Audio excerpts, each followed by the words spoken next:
Shalom Baracha, ce cours de Torah, bien sûr pour la santé. Malheureusement, il y a beaucoup de malades que je leur envoie la fois chez les mains. Alors, Odélia, Bat Esther, que je lui envoie une fois chez les mains. Ou Ben Haïm, Ben Luna, une fois chez les mains, Keneratson. Ori Ben Tzipora, que je lui envoie une fois chez les mains. Estebat Luna, une fois chez les mains. Nata Moshe Haïm Ben Miriam, une fois chez les mains. Et bien sûr, Léon Nishmat, mon ami, Mordechai Ben Freha, Knafo Alav Shalom, Abraham Ben Yahish Mouyal, que demain c'est son esguerre, Yaakov Hafi, mon beau-frère, Justine Rivka Bat Phoebe, la sœur de Théo, Albert Abraham Latsri de Marseille, et Eshil Sassi Ben Ninet, Kakash Boko, oppose le Ram en paix. Mes amis, ce soir nous allons parler le Kouach, la grandeur de Tzadikim. Rashi. Rashi qui est enterré à Troyes et il est né en Allemagne. Alors il faut savoir que Rashi Alav Shalom, c'est l'un des plus grands rabbanim depuis la destruction de Beth Amikdash. Il était comme le Rambam, et c'est lui qui a traduit toute la Torah. Et je ne sais pas qu'est-ce que le monde l'aurait été sans que Rashi leur ait expliqué la Torah. Vous savez que le Rambam, lui, à un moment donné, il voulait expliquer toute la Torah, comme qu'il a fait pour les lois. Il a expliqué toutes les lois juives, mais il a voulu expliquer aussi la Torah, la Bible. Mais il a dit, déjà, ce français, comme ça il a dit, ce français, il m'a déjà avancé, qui veut dire Rashi. Puisque déjà, Rashi l'a expliqué, alors je n'ai pas besoin d'expliquer. Il faut savoir que Rashi, il n'y a pas un mot. Il n'y a pas un mot en plus, aussi il explique, ou la Gemara, le Talmud, ou la Torah, il n'y a pas un mot en plus. Et s'il y a un mot en plus, alors tout le monde se pose des questions. Ça veut dire que lorsqu'on étudie l'explication de Rashi sur la Torah, c'est comme si on parle de la Torah elle-même. Alors maintenant, comment Rashi est venu? Comment il est venu dans ce monde-là? Vous savez, chaque tzaddik, il a une raison comment il est venu de ce monde. Bien sûr, vous savez que les neshamot des tzaddikim, ils ne viennent pas comme ça gratuitement. Selon comment, ce qu'ils ont fait les parents, ces tzaddikim vont venir. Alors, vous savez, je connais plein d'histoires, mais je vous raconte la belle histoire de Rashi. Rashi Alav Shalom, une fois, son père, il n'avait pas des enfants, et son père c'était un bijoutier. Il achetait des diamants, et vendait les diamants. À l'époque, il y avait des gens riches qui achetaient des diamants, et surtout, il y avait des gens les dieux, des princes qui voulaient offrir des bijoux au roi ou à la reine. Alors, il venait chez le père de Rashi. Lui, il savait le style de quel diamant pour tel et tel, il connaissait tout. Et un jour, il avait un très beau diamant. Très très beau diamant. Un diamant unique. Donc, il avait rendez-vous quelque part pour aller le vendre. Donc, il a pris le bateau.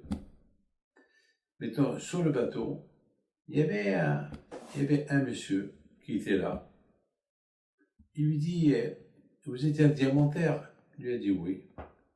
Il dit, j'ai beaucoup entendu parler de vous, et je sais que vous avez toujours des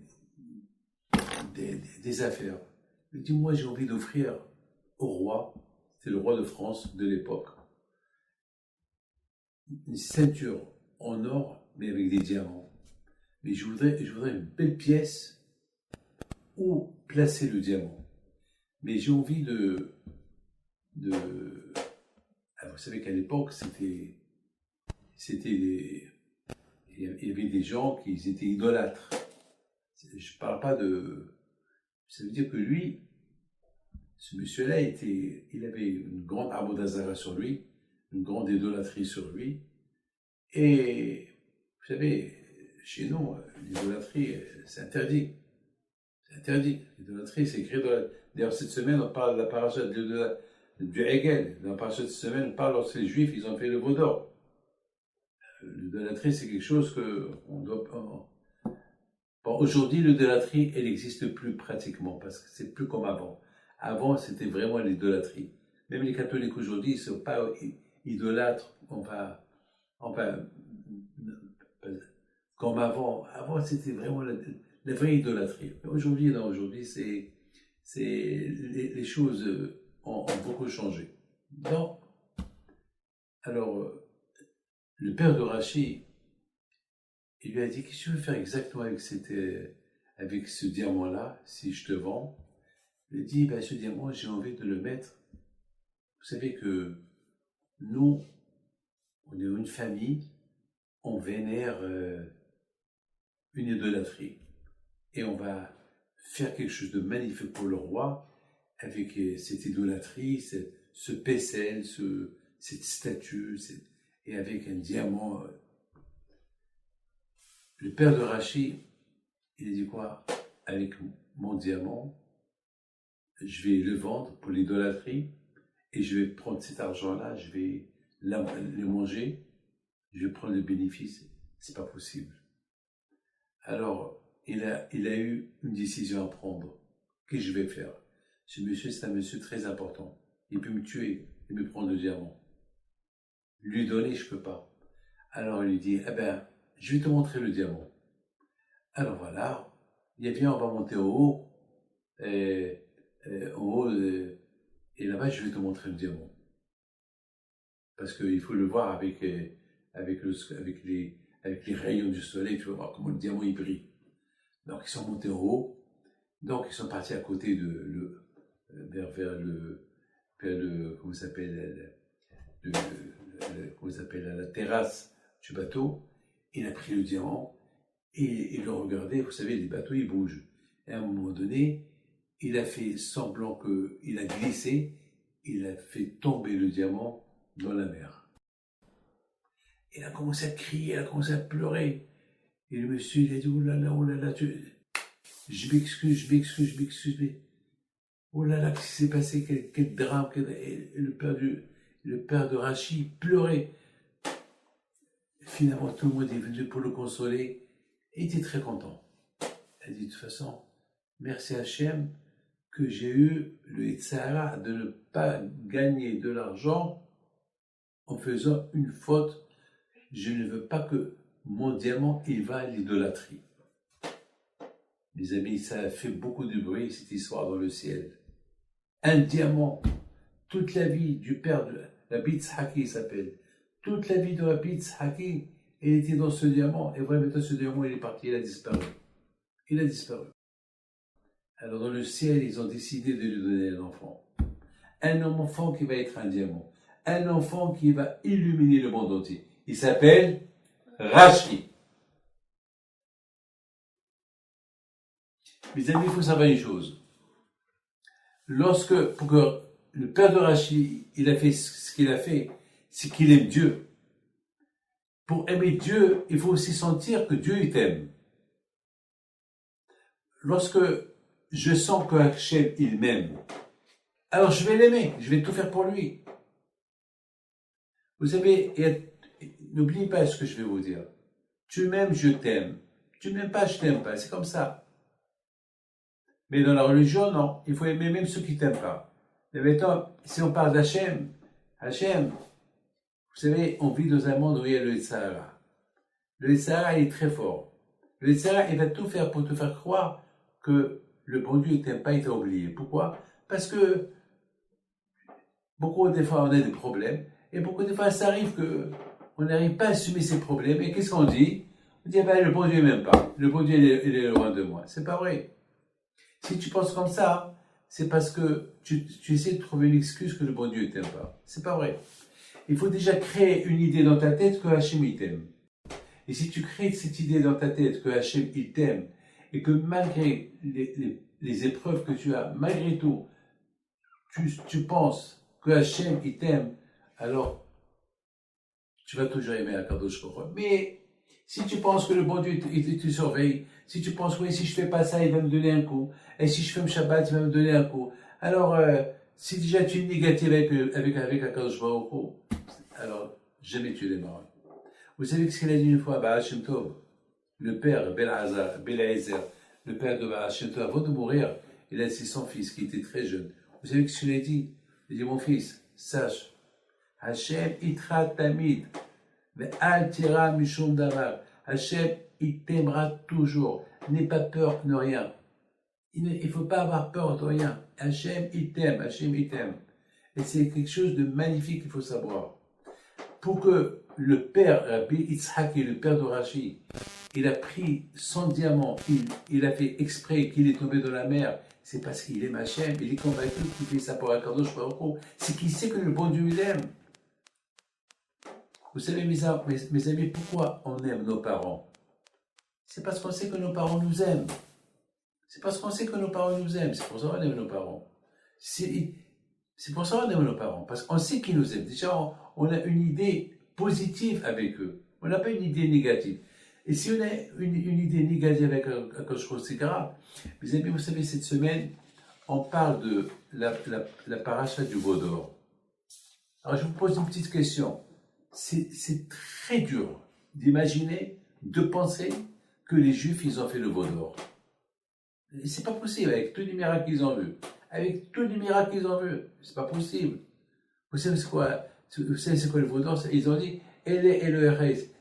Voici ton Dieu, Hachem. Voilà. À Israël, voici ton Dieu. C'est lui, Hachem. Elle est le Eres. Hachem Ishmael, de présent. C'est grave, ça. C'est grave de penser à ça. Après tous les miracles qu'ils ont vus en Égypte, avec comment Hachem s'est présenté à eux, à Matan Torah, ils ont vu ce que personne n'a vu. Ils mangeaient le manger du ciel, la manne qui descendait. Il y avait Moïse, Moshe Rabbeinu alav shalom, il y avait Aaron HaKohen, tous les tzadikim. Vous savez que Moshe Rabbeinu alav shalom, tous les miracles qu'il a fait en Égypte, Moshe Rabbeinu, ils n'étaient pas présents, parce que c'est des miracles que Moshe faisait devant Pharaon. Mais le miracle que tous les Juifs ils ont vu, c'est lorsqu'ils ont traversé la mer.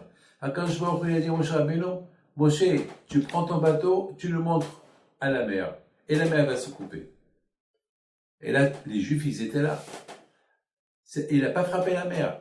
Moshe, simplement, il dit à la mer, hey, il lui a montré le bâton, et la mer, elle s'est coupée. C'est ce que les Juifs, ils ont vu, et c'est écrit, Vaya Aminu Vashem ou Moshe Abdo. Alors, avec tous les miracles qu'ils ont vus, ils font le veau d'or.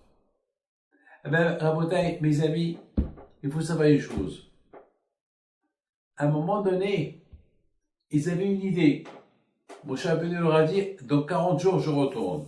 Dans 40 jours, je retourne. Eux, il s'est passé dans leur tête quelque chose. Ils ont calculé 40 jours, mais ils ont calculé aussi, ça veut dire qu'ils n'ont pas pris en considération 6 heures. Alors, eux, ils ont calculé 6 heures en plus, alors pour eux, c'est le compte il est bon.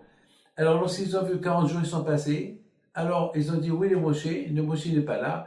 Alors, ils ont dit, ça ici, Moshe n'est pas là. Alors, il paraît que il y avait comment ça s'appelle, le Satan qui leur a fait rentrer dans la tête. C'est grâce à Moshe Rabbeinu qui a la manne. Mais tant que Moshe n'est plus là, alors il n'y aura plus de manne. S'il n'y a pas la manne, on va crever à la faim. On va mourir de... Donc, d'une chose à l'autre, ils ont commencé à dire, oui, le bon Dieu ne nous aime pas. Voilà. Ils ont dit, Akadosh Baruch Hu ne nous aime pas. Mais comment ils ont eu ces idées-là? Que le bon Dieu les aime pas. Vous croyez que Akadosh Baruch Hu, il a fait tous ces miracles en Égypte. Il leur a fait Matan Torah et tout pour les tuer, pour ne pas leur donner la manne. Mais c'est de la folie, c'est pas logique tout ça. C'est pas logique. Donc, mes amis, comment ils sont arrivés à cela? Eh bien, la bataille, il faut savoir une chose. Vous savez, il faut jamais, jamais, jamais être négatif dans ta pensée. C'est pour ça que lorsque on perd quelqu'un de cher, la première chose qu'on dit, Hachem Natan, Hachem Laka. Hachem a donné, Hachem a pris que le nom d'Hachem y soit toujours. Parce que toujours dans les mauvais moments, le Satan, il est là. Il veut détruire ta émona. Toujours, c'est comme ça. Toujours, c'est comme ça. Le Satan est toujours à côté.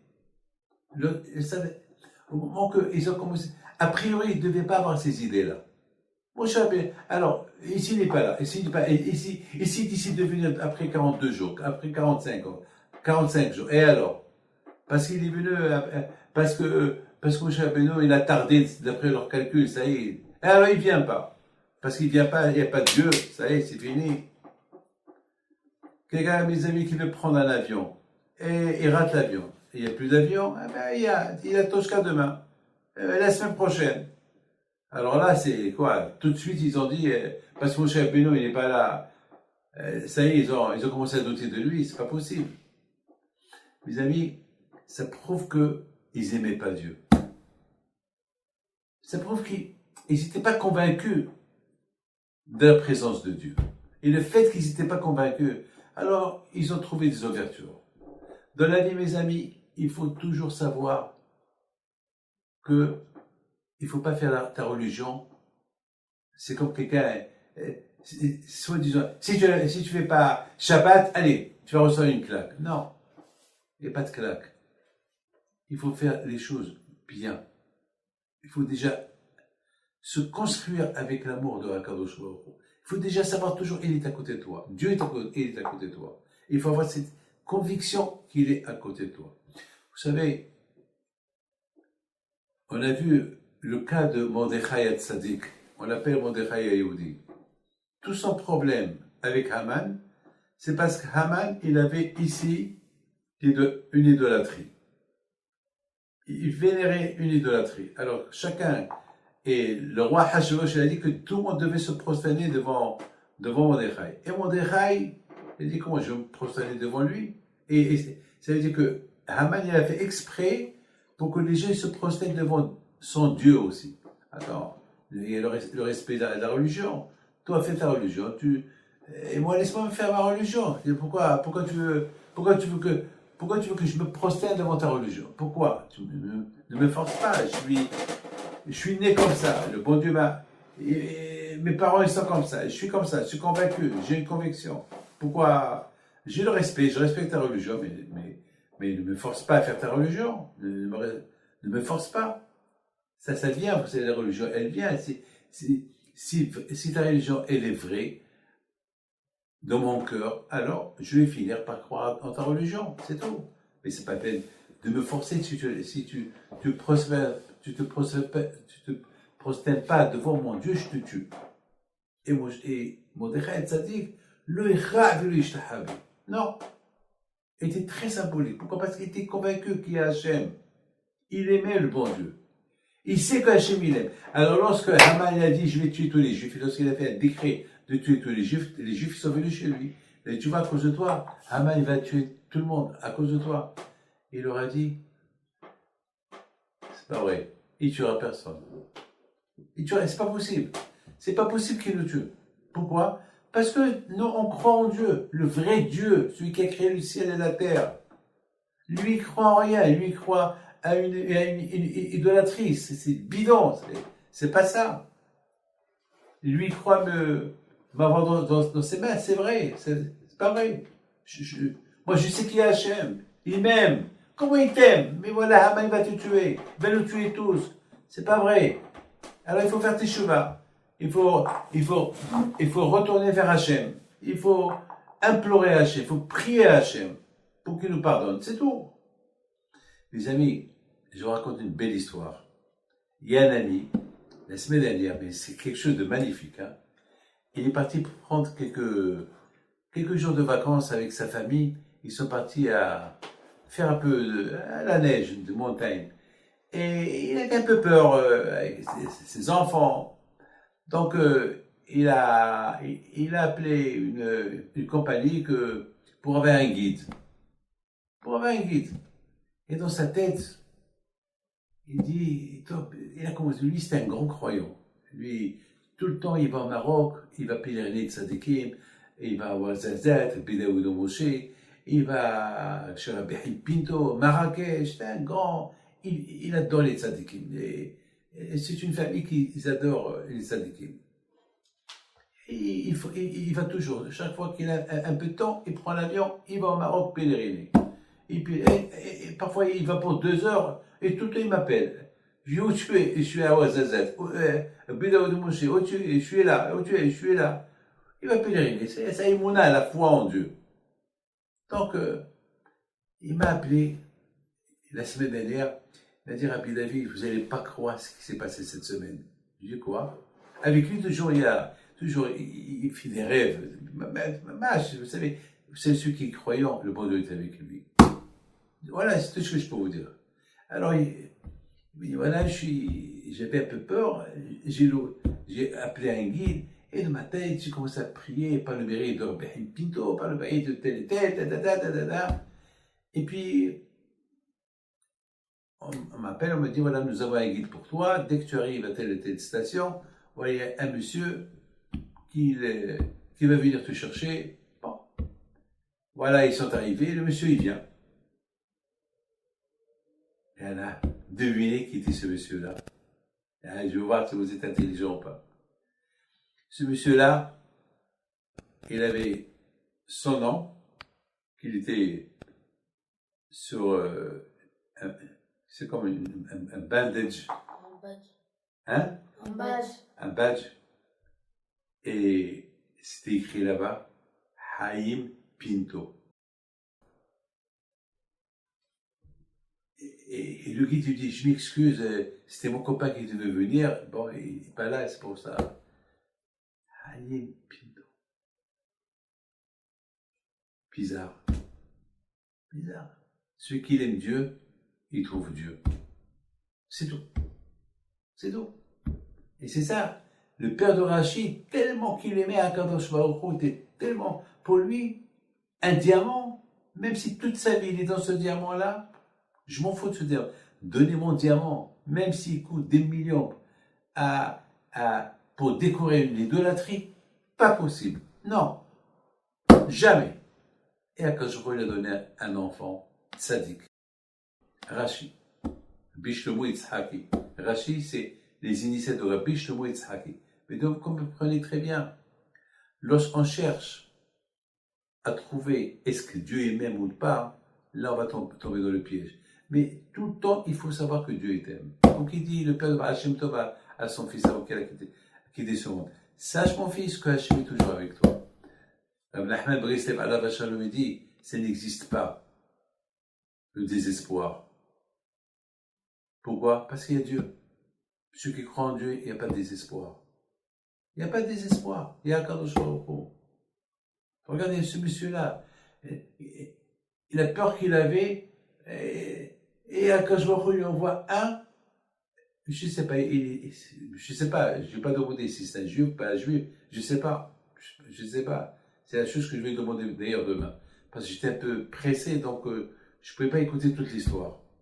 Vous savez, la semaine dernière, à Miami, il y a un ami qui s'appelle Laurent. Alors, sa femme prend la voiture et fait un accident. Elle fait un accident, vraiment, elle fait un accident. Alors, elle était tout affolée. Alors, elle était hystérique, elle appelait son mari. Et la personne avec qui elle a fait Baruch Hashem, il n'y avait pas de blessé, rien du tout.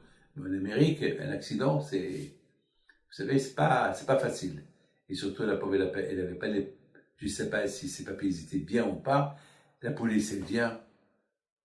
Elle implorait Rabbi Haïm Pinto. Elle a les mona, elle a la foi. Elle implorait Rabbi Haïm Pinto, aide-moi. Et puis, la police, elle est là, ils étaient quelques policiers.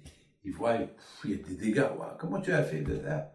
Bien sûr, La peur, elle savait, c'est fini. Pour elle, c'est son mari entend, il vient, il lui dit, il voit la voiture cassée, il dit, bon Hachem, tu vas bien, Kapara, la voiture, l'autre aussi elle est bien. Alors, elle était tellement pâle, il ne savait pas ce qui va se passer. Soudainement, le policier la regarde, lui dit, bon, grâce à Dieu, thanks God, grâce à Dieu, il n'y a pas eu de blessés, rien du tout.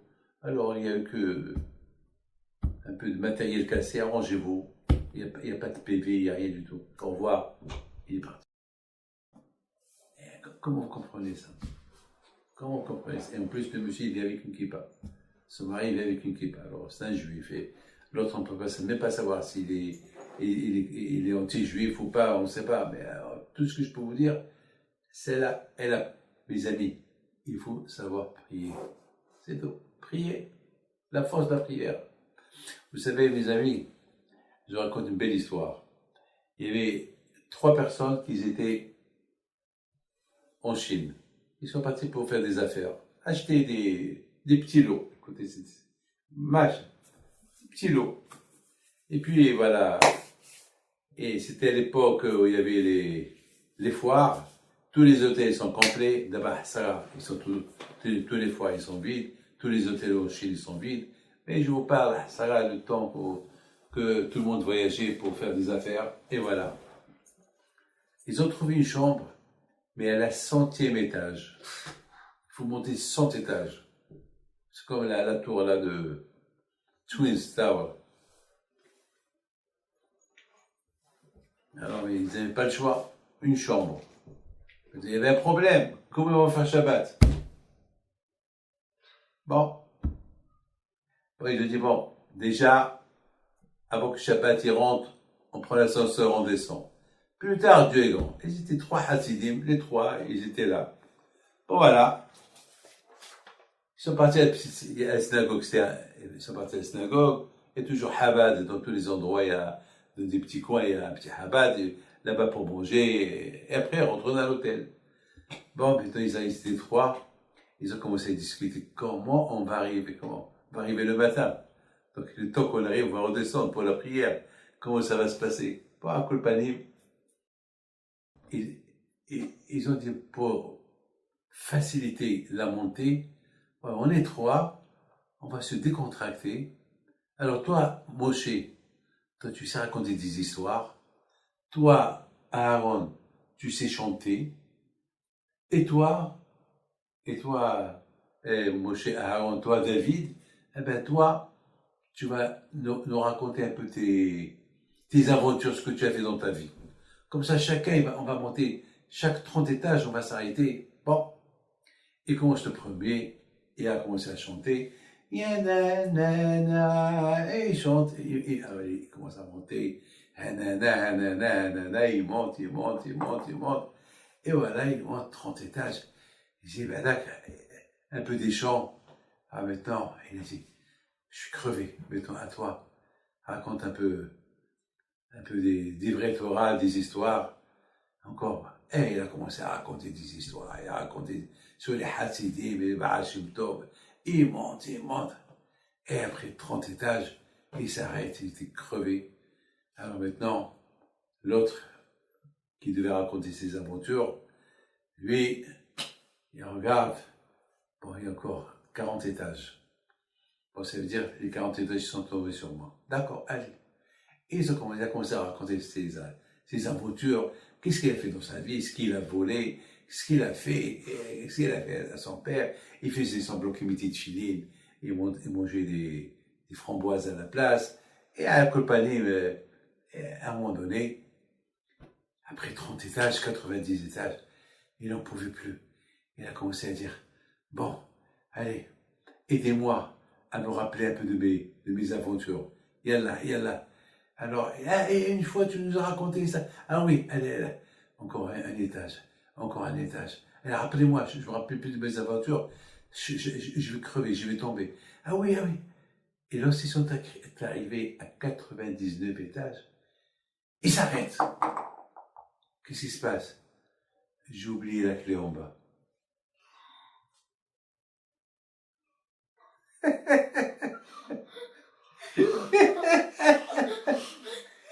J'ai oublié la clé en bas. Quoi? Il monte le mot. Comment j'ai oublié? Comment j'ai oublié les clés en bas? Alors quoi, qu'est-ce qu'on fait? Ben, on va redescendre. On va recommencer la même histoire. Les amis, n'oubliez pas là où vous allez. N'oubliez pas la clé. La clé. Ne partez nulle part sans la clé. Et c'est quoi la clé? C'est la clé de la Emouna. La clé de la Emouna. La conviction que Hachem, il est avec vous. La conviction, c'est ça la clé de la Emouna. La clé. On peut faire toute chose sans conviction. Ouais. Il faut de l'aide. Tu les mets, mais il manque quelque chose. Il manque la conviction. Vous savez qu'est-ce qu'on dit sur Yaakov Avinu? C'est écrit Yaakov Avinu, il a fait un beau rêve. Il rêvait qu'il montait une échelle. Il montait, mais c'est écrit Bini Sulam Mutsav Atza Verosho Magia Hashamayma. Ça veut dire que l'échelle qu'il est arrivé, c'est l'échelle était, ses pieds étaient par terre. Vous avez compris? Et le bout de l'échelle est arrivé au ciel.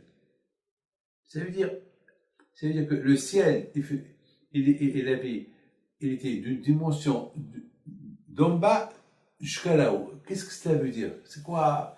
Pourquoi on doit nous dire que Yaakov Abino, il arrivait une échelle, qu'elle était posée par terre et la tête de l'échelle, il arrivait au ciel? Pourquoi? Vous savez pourquoi, mes amis? Parce que pour arriver au ciel, il ne faut pas oublier qu'il faut prendre avec toi les mitzvot que tu as fait en bas. Et si tu n'as rien fait en bas, avec quoi tu vas arriver en haut? Il y a là-haut. Ce soit après 120 ans, on va arriver là-haut. Mais où est la clé? Où est la clé? Où sont les mitzvot?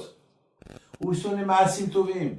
C'est ça la clé. Où est la emuna? C'est ça la clé. De toute façon, tout le monde en passe. Tout le monde. Vous savez, mon ami Alav Shalom, Rabbi Mordechai Knafo Alav Shalom, dans ma tête, il était mortel. Dans ma tête, je croyais jamais qu'il va mourir. Aujourd'hui, c'est 7 jours aujourd'hui à Yerushalayim. C'est incroyable. Je me dis que je rêve. Vous savez, je rêve. Malheureusement, avec quoi il va partir là-haut, avec quoi il est parti là-bas, eh bien, avec les mitzvot qu'il a fait, Torah qu'il a respecté. Parfois, je reste avec lui jusqu'à 2h, 3h du matin en train de parler du vrai Torah. Beaucoup des fois, on passait des nuits comme ça en train de parler du vrai Torah. Mes amis, c'est très important de savoir qu'on n'est jamais seul.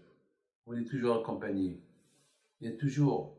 Et c'est ça, mes amis, quelque chose que chacun de nous, il doit bien comprendre qu'on est aimé, que Dieu nous aime. Il ne faut pas qu'on se sente obligé de faire la religion. Ah oui, si je ne la fais pas, si je ne fais pas Shabbat, si je ne fais pas là, il va me frapper. Alors ça veut dire que la religion, on va la faire, on va respecter la religion forcée. Non. Mes amis, aujourd'hui, on est en train de traverser cette période du corona, à lire les journaux, à écouter ce qui se passe en Amérique encore. Cette variante américaine, elle est très dangereuse. Elle est plus dangereuse que celle du Brésil. Et après, c'est l'africaine. Mettons ça, on a changé, mettons, on parle plus de Covid, mettons. On parle, mettons, la mutation, ça, elle monte. On a ras-le-bol de tout ça. On dirait qu'on s'habitue. On s'habitue. Vous savez, quelqu'un qui m'a dit cette semaine, et alors, si je dois mourir, je meurs. Je lui dis, pourquoi? Et à qui tu vas laisser ta femme et tes gosses? Pourquoi? Pourquoi tu dis pas, pourquoi tu ouvres ta bouche? Pourquoi? Le bon Dieu nous a abandonnés. C'est toi qui le dis. Hazu Shalom. Jamais le bon Dieu n'abandonne personne. C'est toi qui le dis. C'est toi qui crois qu'il t'a abandonné. C'est pas vrai. Il t'a pas abandonné. Non. Pourquoi tu penses comme ça? Mes amis, il faut savoir une chose. que la réussite de chacun de nous dans cette vie que on mène. Aujourd'hui, c'est comme, vous savez, on est comme si on est dans un bateau et le bateau, il est perdu. Il est perdu dans l'océan, la Méditerranée. Il est perdu. Il n'y a pas de capitaine, il n'y a rien du tout. Chacun il est livré à soi-même. Alors, c'est la fin du monde ou pas? Non, il y a un Kadosh Baruch Hu. Dans les moments les plus durs et graves, on peut se trouver. Là-bas, il y a Hachem. Kadosh Baruch Hu, il est là-bas. Kadosh Baruch Hu, il est là-bas. Vous savez, j'ai rêvé que le roi du Maroc était en train de faire sa prière. C'est un rêve que j'ai rêvé un vendredi soir. Et je voyais un monde fou qui faisait la prière avec lui. Et à un moment donné, j'ai commencé à réfléchir. Tout le monde qui fait la prière, et moi je suis debout, comment je vais faire? Comment si je fais la prière? Et j'ai commencé à prier à ma façon. Et j'ai commencé à crier Shema Israël, Hashem Elokeinu. Et je commence à prier comme que j'ai l'habitude de prier à la synagogue. Et à un moment donné, tout le monde, c'est dans le rêve. Et à un moment donné, une fois qu'ils ont aimé la prière, ils ont voulu voir qui priait d'une manière pas comme eux. Et j'aurais dit, vous priez à Dieu, je prie à Dieu, c'est le même Dieu. Et je vois le roi du Maroc avec un grand sourire. Et je vois tous les gens là-bas avec un grand sourire. Bien, c'est bien, bien. C'est comme ça. Lorsqu'on prie à Dieu, c'est parce qu'on croit en lui. On ne va pas prier que Dieu préserve. Mais malheureusement,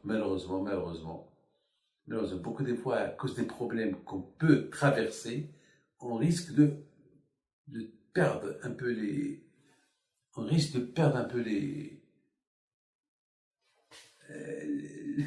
l'idée à qui on prie. Je voudrais terminer avec une belle histoire. Vous savez, avec toi, vous avez bien compris maintenant pourquoi les Juifs, ils ont fait le veau d'or. Maintenant, vous avez bien compris pourquoi ils ont fait le veau d'or, avec tous les miracles qu'ils ont vus. Pourquoi? Parce qu'ils avaient des doutes dans l'amour de Dieu. Ils croyaient, le bon Dieu nous a amenés, il nous a livrés de l'Égypte pour nous jeter dans la... Mais vous êtes des fous. Il n'a rien à faire avec tous les miracles qu'il vous a montrés. Mais c'est leur idée. Vous savez que le Satan, il attend des occasions pour inculquer, pour pénétrer dans le cerveau de l'être humain, pour l'embrouiller. C'est ça son intelligence. Vous savez, je voudrais raconter une petite histoire de Alav Shalom Artoché Knafo, Alav Shalom, une très belle histoire. Vous savez, une fois, ça s'est passé au Maroc. Non, pardon, ça s'est passé en Angleterre. Mais écoutez, cette belle histoire, elle est spectaculaire, cette histoire-là. C'est dur de croire à cette histoire. C'est une histoire qui s'est produite à peu près 45 ans, 44 ans. Il était un peu fatigué, et puis il est venu en Angleterre pour se faire soigner. Parce qu'ils lui ont dit qu'il y avait un médecin qu'il a cette spécialité. Bon, moi, j'étais en Angleterre, j'ai entendu que Mardochée Kenafo, il est en Angleterre. Mais maintenant, je ne connais pas chez qui, où il est. Je sais que son frère, il habitait à Londres. Mais je sais qu'il habitait à Stafford Hill, à Londres. Mais je ne sais pas où. Je ne sais pas où. Alors j'ai dit, même si je vais à Stafford Hill, c'est comme par exemple, tu vas à Paris, il y a Paris 16e, 17e, 19e, il y a Paris, c'est à Olam, il y a l'aéroport, il y a tout Paris. Donc finalement, comment je vais faire? J'ai dit à Rabbi Haïm Pinto, aide-moi pour que je rencontre Mardochée Knafo.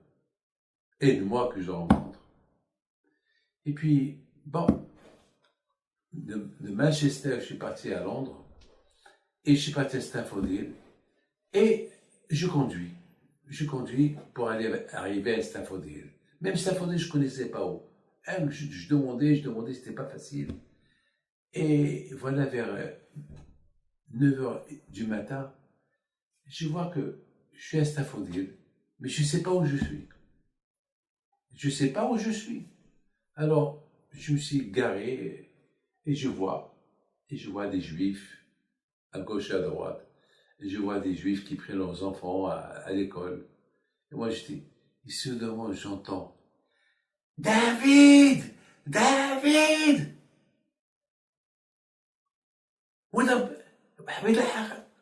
Je commençais à me retourner à gauche et à droite. Oh!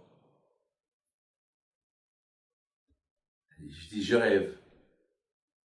Et j'entends des voix. David, David, David. Et à un moment donné, je vois d'un balcon Mardoché Knafon. Il était chez son frère Simon. Et là, dites-moi, j'étais comme un fou. Je ne croyais pas mes yeux. Je sors de la voiture. Alors, ils sont descendus. Mais comment tu savais qu'on est là? On vient de déménager. Simon, c'est ce qu'il me dit. Je ne sais pas. J'ai prié à Dieu. Mardoché, qu'est-ce que tu fais ici? Ben, je suis venu ici, je ne connais rien du tout. On m'a dit qu'il y a ici un médecin spécialiste de ce que j'ai. Donc voilà. Et je ne sais pas. Voilà. On est arrivé hier. Voilà, je suis entre tes mains. Je suis entre mes mains. Alors, je sais que je vais te prendre. Tu sais quoi? Monte. On va aller chercher le docteur. Je vous donne la parole d'honneur. Celui qui croit en Dieu, Akash Baruch Hu, le bon Dieu, il ouvre les portes. Je connaissais rien. Rien. Regardez déjà comment la voiture s'est garée toute seule. Et je me suis garé là où eux, ils venaient de déménager. Et j'ai jamais vu cet endroit dans ma vie. On a pris la route, pardon. Je ne me rappelle pas, il y avait sa femme. Et lui était avec moi, bien sûr. On a commencé à rouler. À rouler. Et à un moment donné, on est parti. Je sais que les médecins, ils donnent il y a toujours comment ça s'appelle, des cartes. Ben bon, j'avais aucune adresse, rien du tout. Et je trouve, docteur tata, c'est un docteur d'estomac. C'est ce que lui, il avait besoin. Il bien, on rentre. Et puis, tu le connais. Et moi, je ne connais pas, le bon Dieu le connaît. Il rentre. Qu'est-ce qu'il va te faire? Il va t'examiner. On est rentré. Il était gentil, sans rendez-vous, sans rien. Il s'est occupé de lui. Et à la fin, il ne voulait même pas encaisser de l'argent. Ne me dites pas. Il lui a donné des médicaments. Et bon, regardez comment Akadosh Baruch Hu. Le plus important, c'est de savoir que tu n'es pas seul. Tu voyages, tu n'es pas seul. Tu dors, tu n'es pas seul. Tu manges, Hachem, il te surveille lorsque tu manges, pour ne pas que tu avales à travers. Et tu meurs. Hasfi Shalom. Regardez, on est dans une période de corona. À savoir combien de fois on a été contaminé sans le savoir. À savoir devant qui on est passé, sans, et bon, Hachem, on est là. Regardez, Rabotai, tout à l'heure, je vous ai dit des noms des gens qui sont malades. Je vous donne la parole d'honneur. Ils sont gravement malades. Gravement. Je vais les mettre. Combien on a dit merci à Akadosh Baruch Hu qu'on respire, on se lève, on a les yeux, on entend, on marche. On n'est pas paralysé, Baruch Hashem. On n'aime pas là ça, on mange. On a nos femmes, nos enfants, grâce à Dieu. On a où dormir. Baruch Hashem. Et surtout, on respire. Regardez ceux qui ont eu Covid. Ils vont les intuber, les pauvres. Ils n'arrivent même pas à respirer jusqu'à qu'ils sont obligés de les intuber. Que Dieu préserve. Il y avait quelqu'un qui nous a raconté que pendant qu'il l'a intubé, il est parti au lit avec l'idée, Dieu, je suis avec toi, je suis entre tes mains. Et lorsqu'il s'est réveillé 3 mois plus tard, il s'est réveillé avec la même idée qu'il avait lorsqu'il l'a intubé. Dieu, je suis entre tes mains. Merci Hachem, tu es là. Merci, tu ne m'as pas abandonné. Oh Hachem. Mes amis, maintenant, on va aller chez Rachi, le grand sadique de la génération.